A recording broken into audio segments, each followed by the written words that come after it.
There are cars that you dream of and you aspire to have. You know, as a kid, you think about these cars. And then there are cars that you buy to drive on a daily basis. Now, for those kinds of cars, what are the qualities that one looks out for? Well, fuel economy is one, comfort, practicality, space, those are the qualities that one looks out for.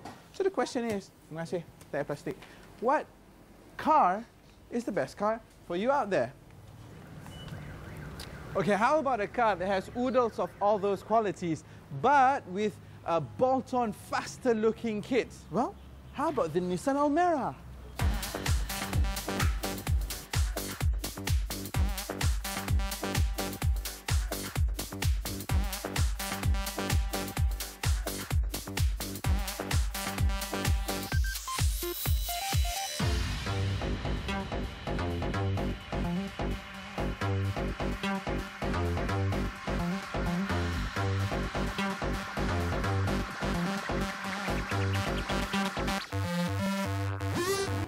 I tell you, you can't get any more rakyat than this by sitting in a mamak shop and talking about a car that has been released for the masses. Okay, let's talk a little bit about what you can find inside the car.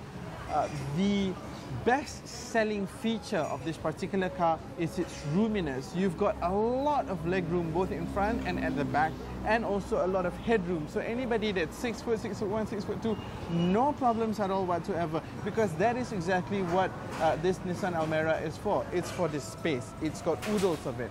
And then the design inside, let's just say the word I would use to describe it is bola bola, hey, bola bola, because the theme seems to be round, circular. You've got circular aircon vents, then the climate control console is circular as well.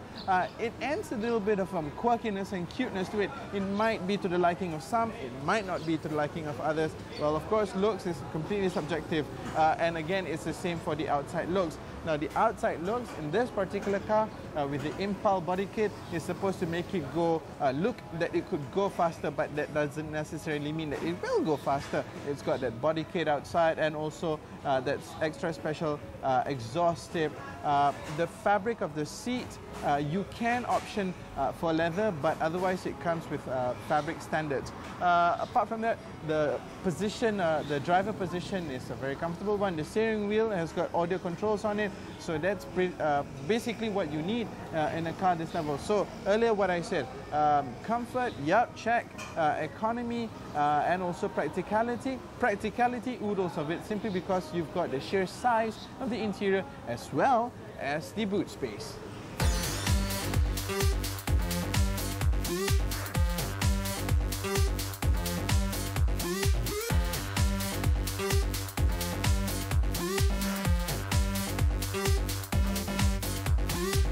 Now, even though the body kit may make you look like a boy racer, these kind of cars are never really meant to be driven spiritedly. Now, comfort and also fuel economy are the two most important elements when we talk about the drive of this particular car. Now, the Nissan Almera, like most other cars in its category, is driven by a 1.5-litre naturally aspirated engine. Now, if you really must know the numbers, it produces 101 brake horsepower and 139 Newton meters of torque. But both of these figures are achieved pretty high up in the revs. So, like I said, it's never really meant to be driven in a very gung-ho style. It is very comfortable.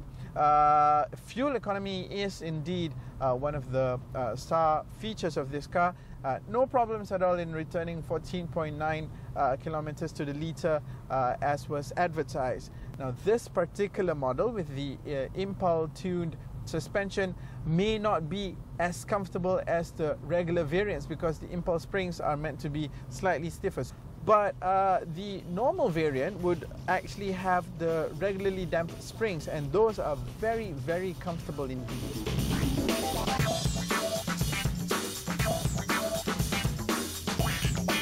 Okay, what about the steering? Now, this power-assisted steering navigates the car accurately enough, but there is a general sense of feel of what's happening under you.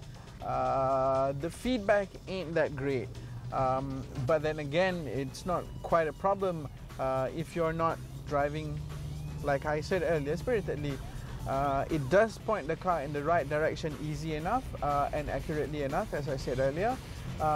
And for lady drivers, the plus point is the weight of the steering. It's very, very, very easy to drive. It's almost like you can drive it with just the one finger on the steering, but we do not recommend you to do so. Of course, always have your hands in the correct driving position, which is at 2 o'clock and 10 o'clock.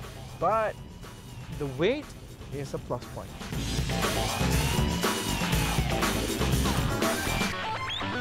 Well, now I wouldn't say that this car is particularly innovative or particularly groundbreaking, because what it does is it takes the tried and tested formula of the B segment and does it with slightly more room and, you know, slightly better to some. Now, what I will not comment on also is the looks, because again, that's subjective. Some people might like it, some people might not. But what I will comment on and say that Nissan has done a great job at is this. For the price that it's coming at, between 66 to 79,000 ringgit, you get a lot of kit for a car that is comfortable to drive and has oodles of practicality. Now, Nissan has always been groundbreaking in that sense, because, you know, everybody has fond memories of the Nissan Sunny as well as the Nissan Sentra growing up.